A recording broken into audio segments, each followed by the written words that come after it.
Isang mawalang araw sa lahat. My name is Ivan Pitikia and today I'll be discussing the continuation of Unit 3 Systemic Bacteriology.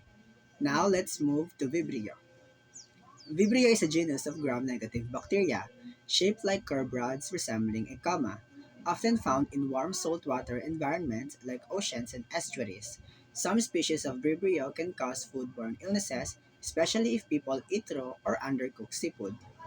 Ang Vibrio is gram-negative. It means they have specific structure on their cell walls na nagdi-differentiate sa kanila on some types of bacteria. This structure makes them more resistant in certain antibiotics. Vibrio are commonly found in marine environments na may mataas na salinity or alat, particularly in warm, brackish waters like ocean. Some species of Vibrio can cause foodborne illnesses.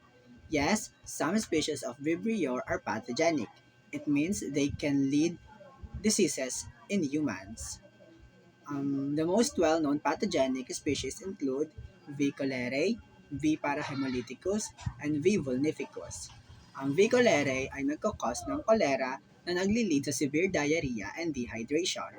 Ang Vibrio parahemolyticus naman ay often na nalilink sa mga seafoods na nagkakos ng gastrointestinal illnesses.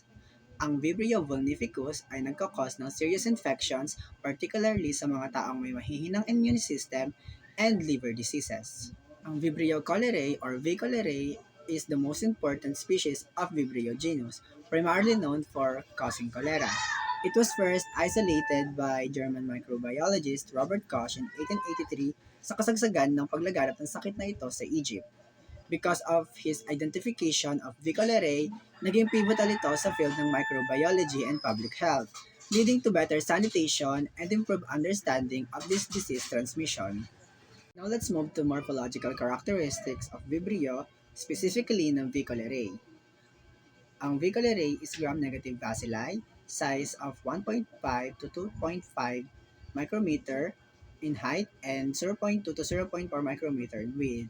S-shaped and spiral forms are seen, active motile with single polar flagellum, non-sporing and non-capsulated.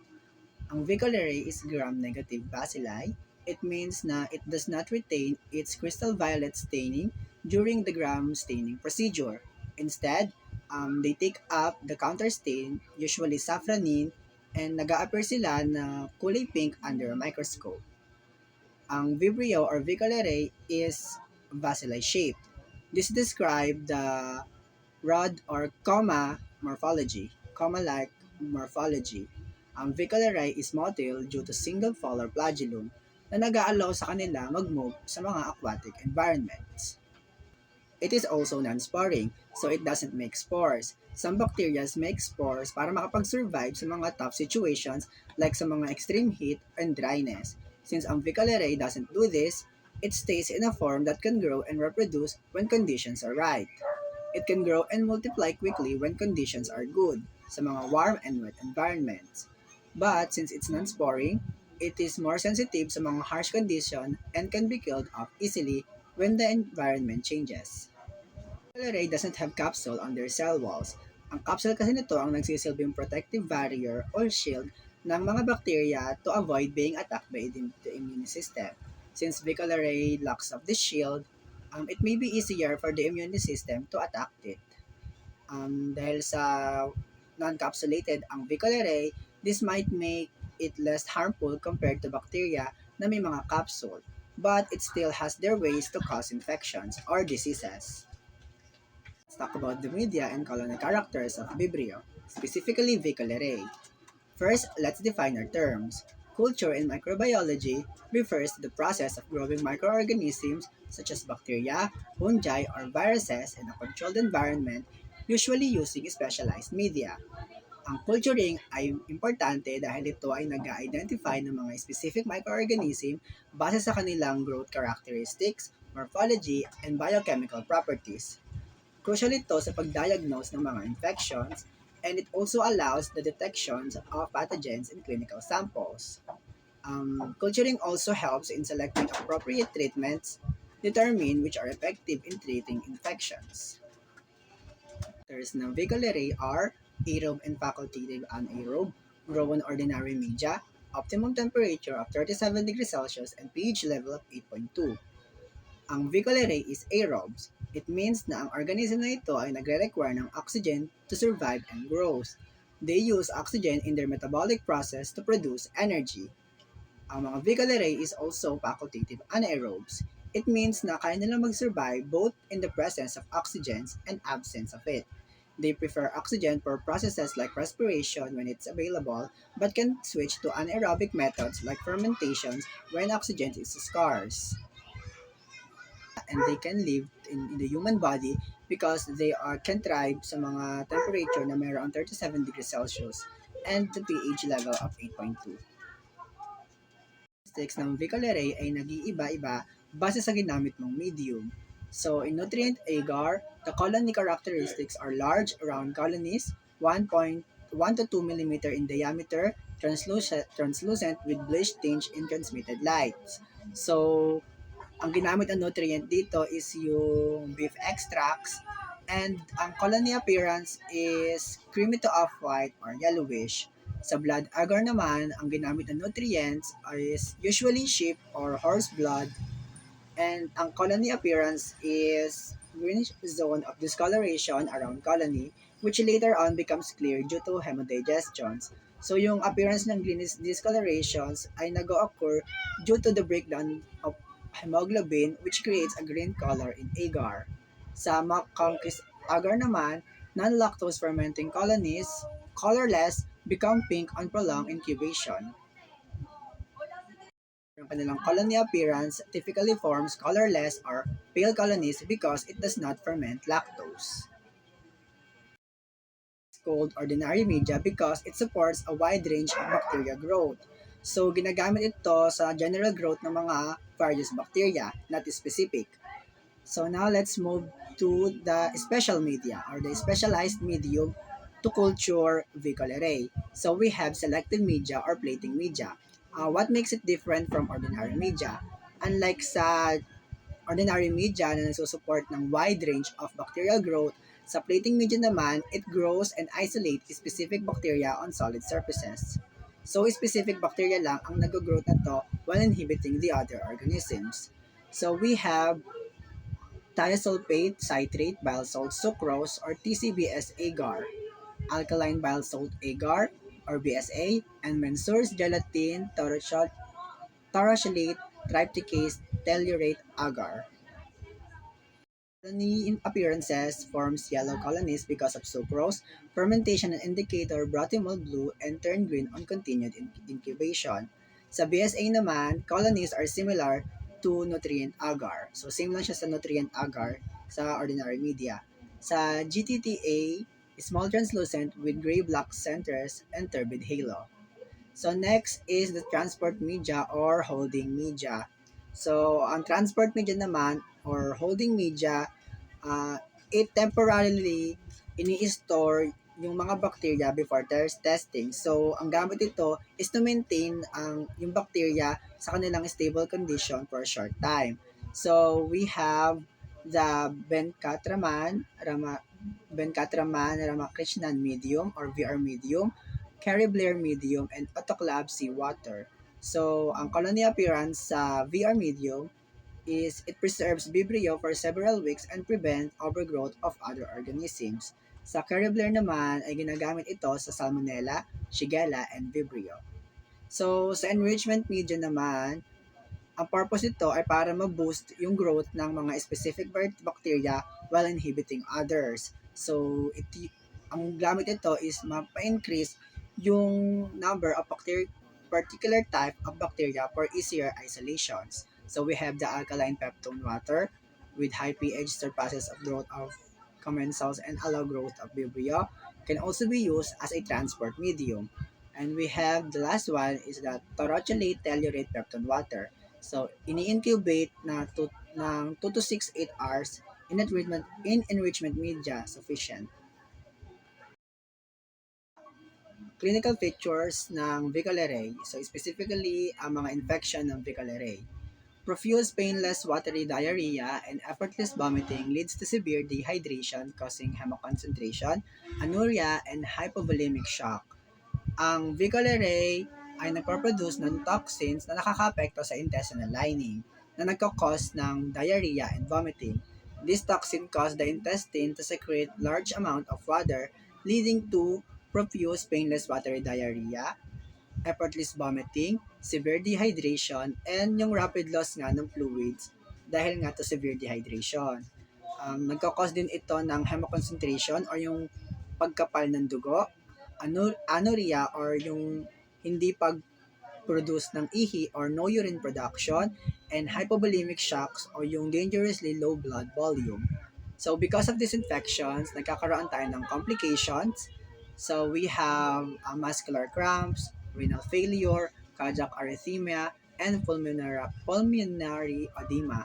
So yung muscular cramps is because of the loss of electrolytes na nagli-lead sa mga pananakit ng mga muscles. Ang renal failure naman ay yung severe dehydration na nagkakos ng pag-stop ng kidney sa pag-work. Cardiac arrhythmia is electrolyte imbalances na nagli-lead ng irregular heartbeats.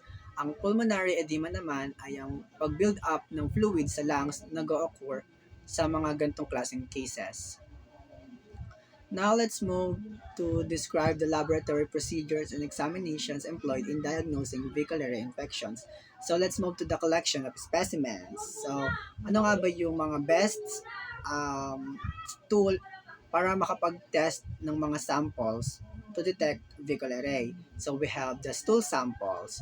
So how it is collected, a sterile rubber catheter is used to insert into the rectum. Then the stool is allowed to float in a sterile container that because of this, it helps to avoid contaminations and ensures a good sample for testing. So it is an ideal specimen collected by inserting a sterile rubber catheter and allowing the stool to flow into sterile container. Next is yung rectal swab. Cotton swabs moistened with transport media are inserted in rectum, left at the place for a few seconds to allow absorption of fluid. They are used to patients in convalescence. So yung rectal swab naman is another way to collect samples kapag hindi possible yung stool collection. So, ayan yung ginagawa. So, a cotton swab is moistened with a special transport media to keep the bacteria alive. The swab is gently inserted into the rectum and left there for a few seconds to absorb some fluids. And this method nga ay ginagamit sa mga pasyente na nakaka-recover sa cholera or yung nga yung convalescence patients that are used for identifying Vicolaria. So, the biochemical reactions of Vicolaria. So, in catalase, N-oxidase is positive, LGM-SIMVPC, urease NH25 negative, nitrate reduction positive, liquefied gelatin. So, what are these? So, sa catalase, the reaction is positive, so the presence of enzyme catalase which break down hydrogen peroxide into water and oxygen. In oxidase test, the reaction is also positive. It indicates the presence of cytochrome oxidase, important for aerobic respirations. Sa lactose fermentation, the reaction is negative. It indicates that Vicolaria does not ferment lactose.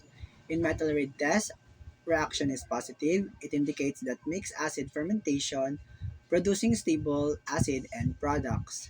In Vogue's Pro-square test or yung BP is negative. That indicates that Vicolaria does not produce acetylene, a natural fermentation product.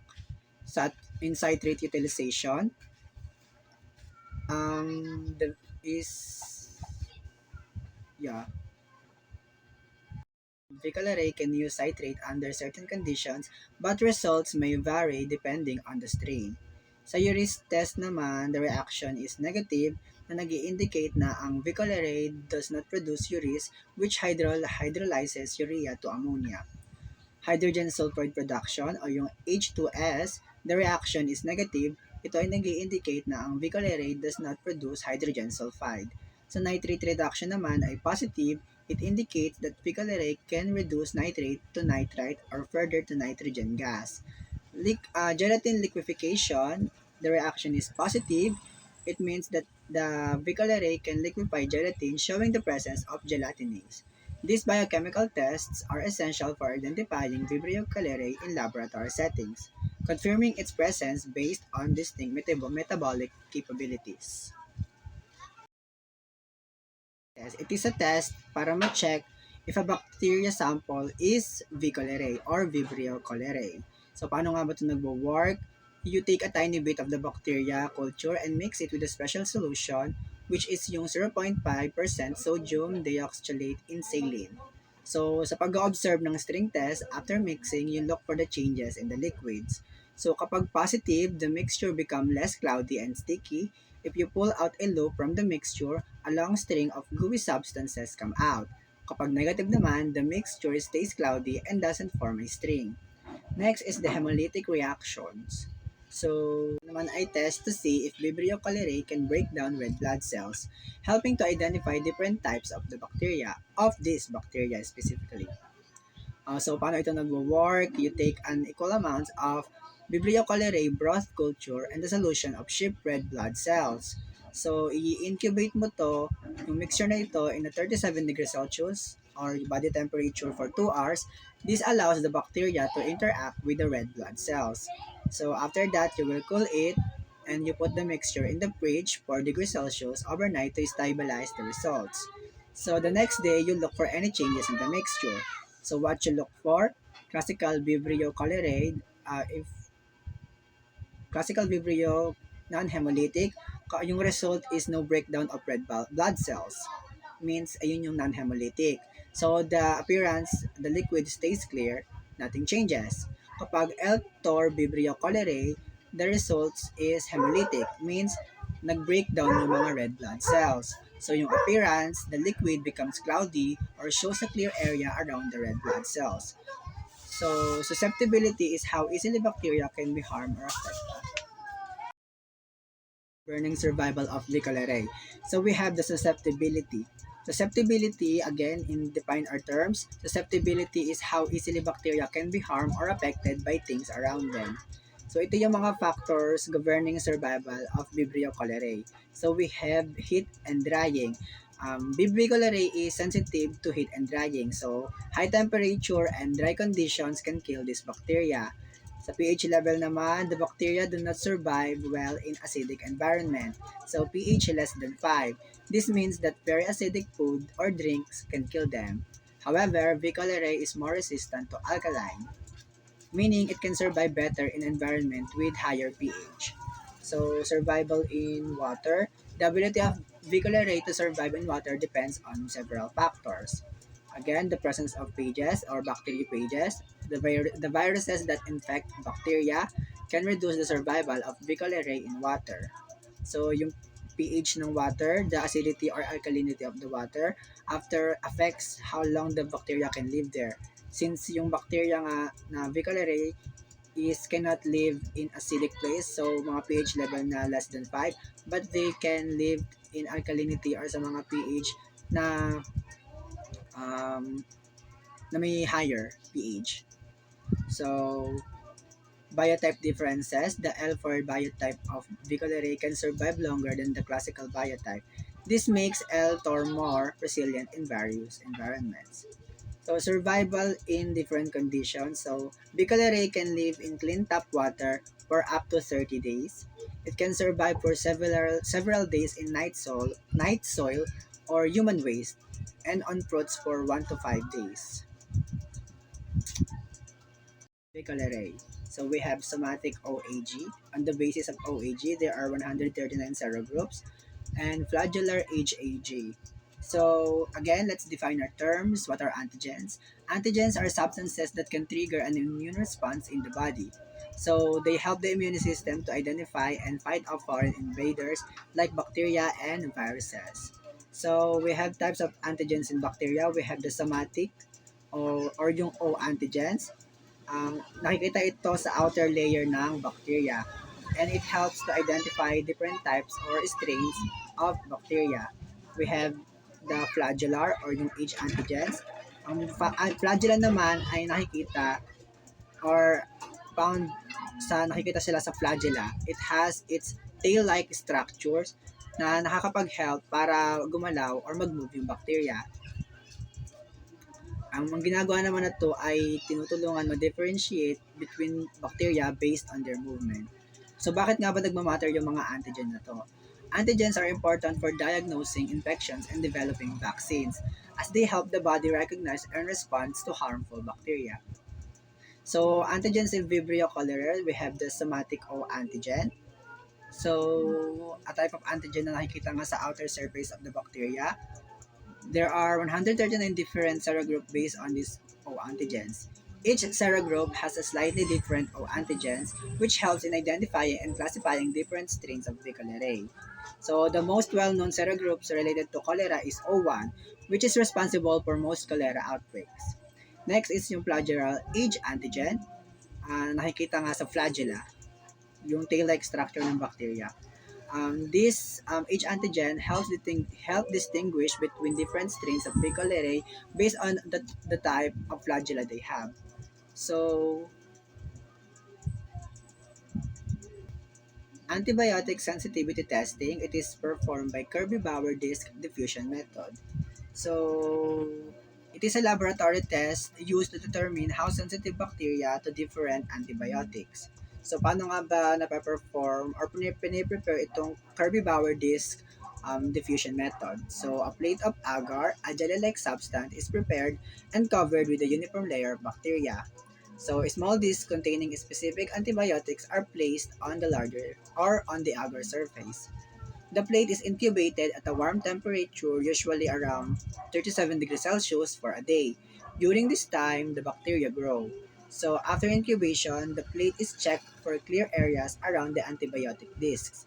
These clear areas are called zones of inhibitions. So, sa pag-i-interpret ng resulta, if there is a large clear around area or if there's a large clear area around the disc, it means the bacteria are sensitive to that antibiotic and the antibiotic can effectively kill or stop their growth. If there is a little or no clear area naman, it means that the bacteria are resistant to that antibiotic and it won't be effective. So bakit nga ba nagmamatter itong antibiotic sensitivity testing?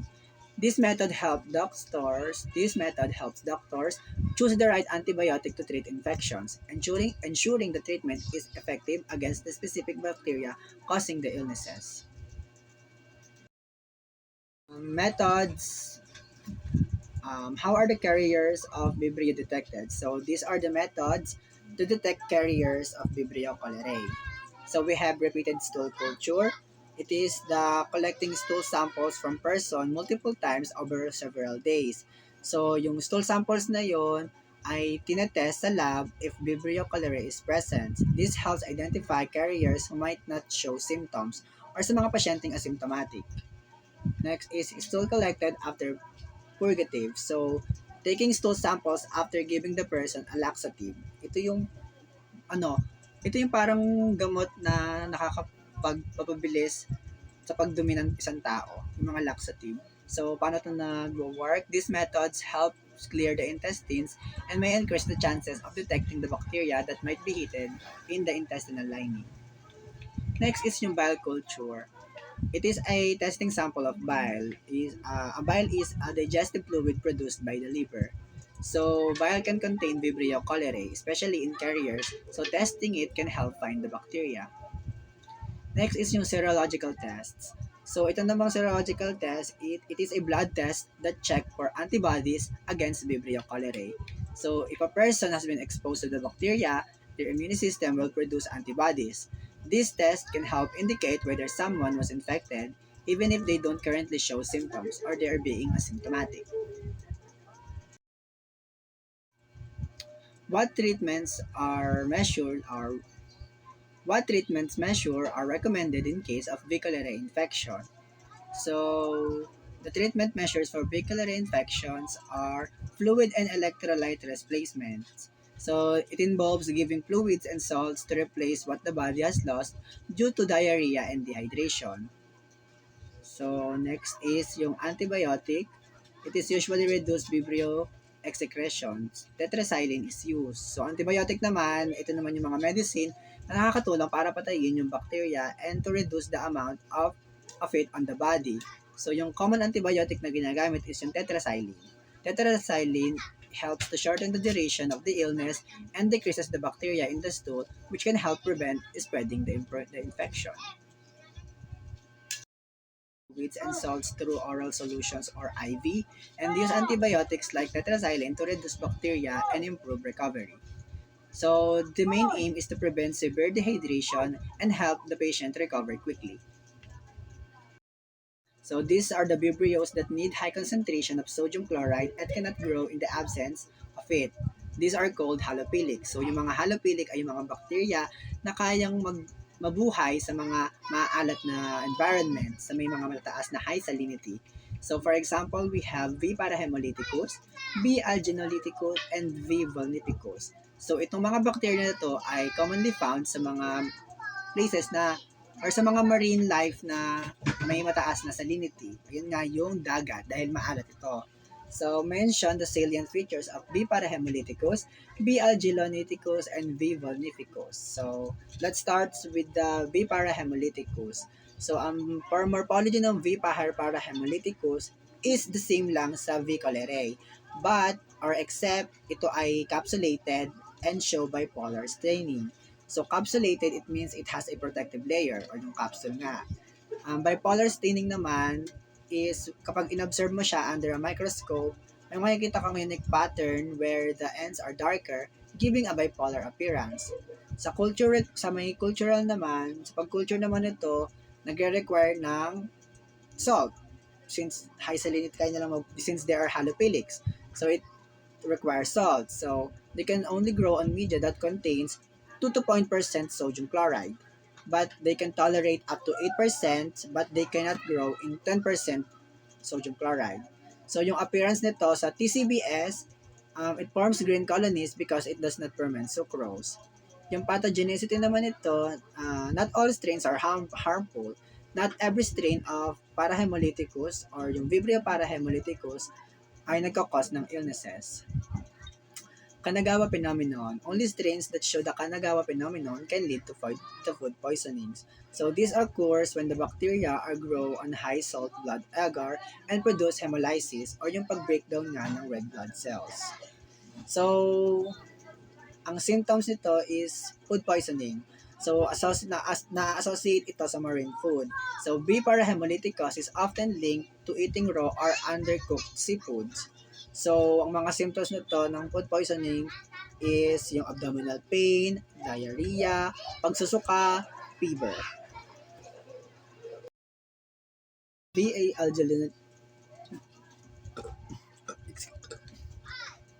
Next is V. algilloniticus.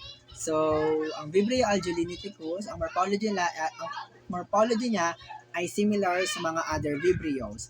But ito ay mas look alike ng B. parahemolyticus in terms of its shape and structure. So, yung cultural requirement, since it has its halophilic nature, so they are salt-loving, so they can tolerate high levels of salt. But unlike sa B. parahemolyticus, it cannot tolerate 10%. Itong V. algilloniticus can tolerate up to 10%. This allows it to thrive or mabuhay sa mga salty environments. So, unlike some other Vibrios, V. algilloniticus can ferment sucrose. Yung pathogenicity naman nito, this bacterium is commonly found in marine environments, particularly sa mga sea fish. It can cause infection in humans, especially in eyes. It can lead to eye infections, ear infections, and if someone has a cut or wounds and swims in seawater, they might get infected. So the last one is yung V. vulnificus. So yung V. vulnificus naman, similar, ang V. vulnificus are also look alike of B. parahemolyticus in terms of its shape and structure. Again, yung culture requirements niya is it can tolerate up to 8% sodium, allowing it to thrive in salty environments. V. vulnificus can ferment lactose, which help in its identification in the lab. So, yung pathogenicity naman ito, it can cause infection in wounds if they come contact in seawater. This is particularly dangerous for people with open cuts or injuries. And Septicemia in people with pre-existing liver disease. Consuming uncontaminated raw oyster can lead to a serious bloodstream infection. This can be life-threatening. Septicemia.